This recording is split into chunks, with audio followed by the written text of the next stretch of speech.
guys, welcome to Economic Considerations with AARevision. This is chapter 4. So we're going to be looking at these 5 factors, which is unemployment, inflation, interest rates, exchange rates, government spending and taxation in hopefully less than 10 minutes. And this is in the topic, managing the economy.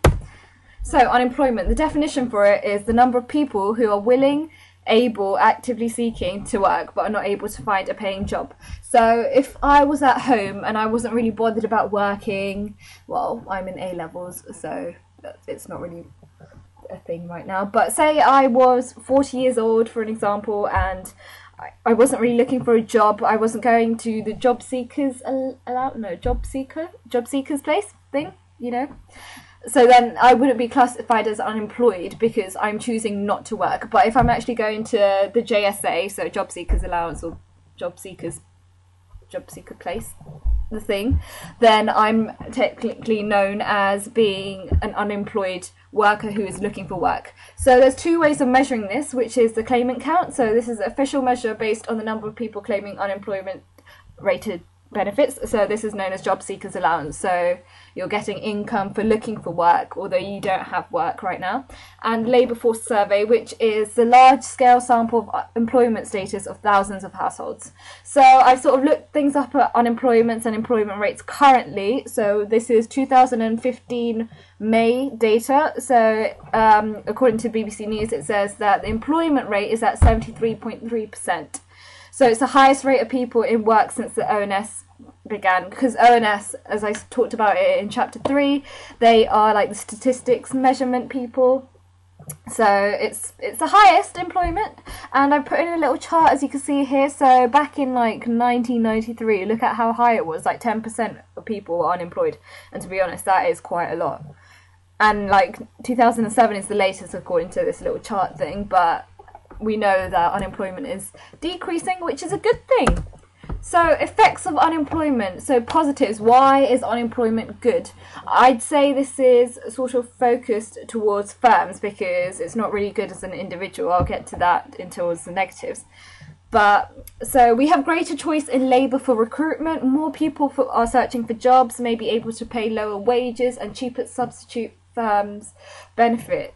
So greater choice in labour. So if there are more people unemployed and you want a particular skilled worker to come work for your firm to make glue sticks, that's what I've got in my hand right now. So I've got more choice in choosing what workers I want, because when you're producing their full employment level, so that is like towards the amount of I can't word things out. So when you're producing at a full employment level, if you're doing economics, you should know this, then basically you've got like scarce labour, so you can't find enough workers to produce with the right skills to produce these glue sticks. So if there's more unemployment, you've got more people to choose from, and because you've got more unemployment, they're actually desperate to find a job. So therefore you've got more people searching for jobs, and you can pay lower wages because they just want a job. They just want a paying job that is higher than their current job seekers allowance payment, basically. And cheaper substitute firms benefit because if you're unemployed, you're not going to go and buy, say, a Pritt stick glue. You might buy a Tesco value or an Asda value or a Sainsbury's value 25p glue stick, and that's known as an inferior good. So when your income is actually lower, you tend to buy cheaper substitutes.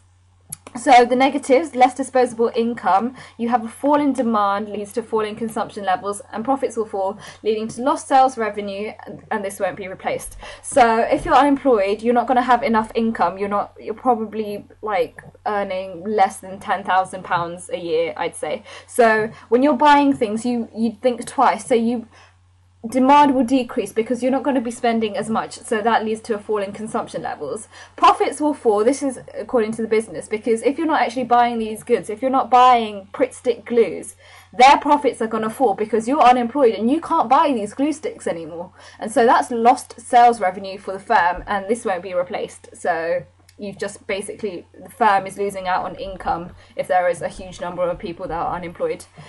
Falling unemployment, wages are likely to increase. So, where is this? I'm looking at a textbook to help me through this one. So wages are more likely to increase because employers compete to attract the best people available, and it's harder to recruit employers because, like I said before, finding the right skills is quite difficult. Inflation is defined, it is defined, isn't it? Defined as a persistent rise in general prices over time. I like this definition because it sort of rhymes, and that's how I've memorized it. So inflation currently, May 2015, it is at 0%. The government's target is at 2%. So there is two things. Right here I wrote about nominal and real. So real GDP, oh no, that's GDP, isn't it? Or maybe.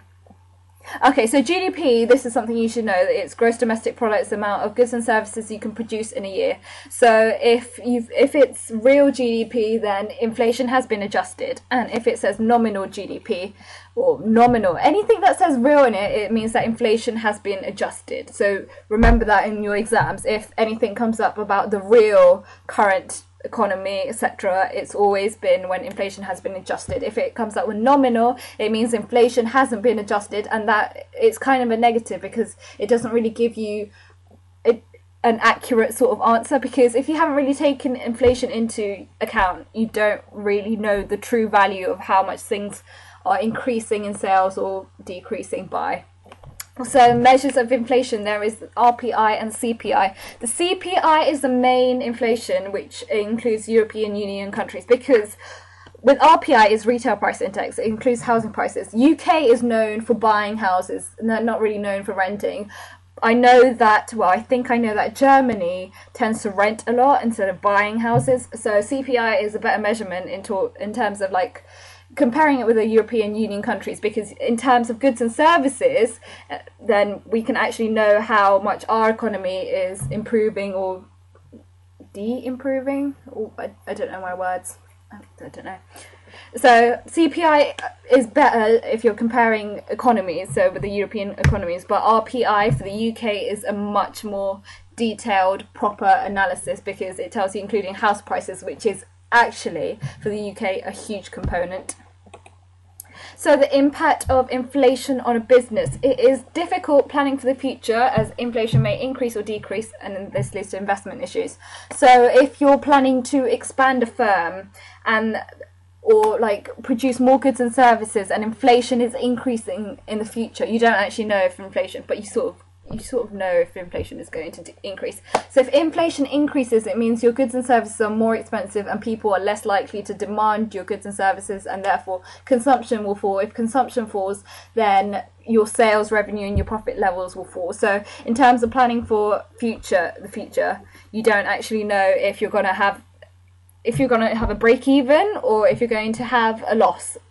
The cost of supplies and wages are increasing if inflation is increasing. So workers will demand for more wages because their labour is becoming scarce, and therefore these workers will push for higher wages because they know that if they don't, then you might actually go off and work for another firm, and they don't want you to work for another firm, so they will increase your prices. And the cost of supplies, because inflation, goods and services becoming more expensive, so supplies increase, like the cost of supplies will increase. So this, you could also say that demand is actually, this is demand poor inflation, because aggregate demand, your total demand is exceeding aggregate supply, your total supply in the economy. Reduces purchasing power, lower demand, because higher inflation, you get it. If it's more expensive, you're not going to buy things. Unemployment, because it's too expensive to keep up. So say a firm decides to, if inflation is increasing, you can't afford these things, and therefore you might have to, like, what is the word? You let down your unemployment. And international competitive decreases because goods and services become too expensive, and that leads to a decrease in demand. Right guys, I will get back to the second part of this in my next video of the 10-minute sessions. So stay tuned for part 2. Thank you.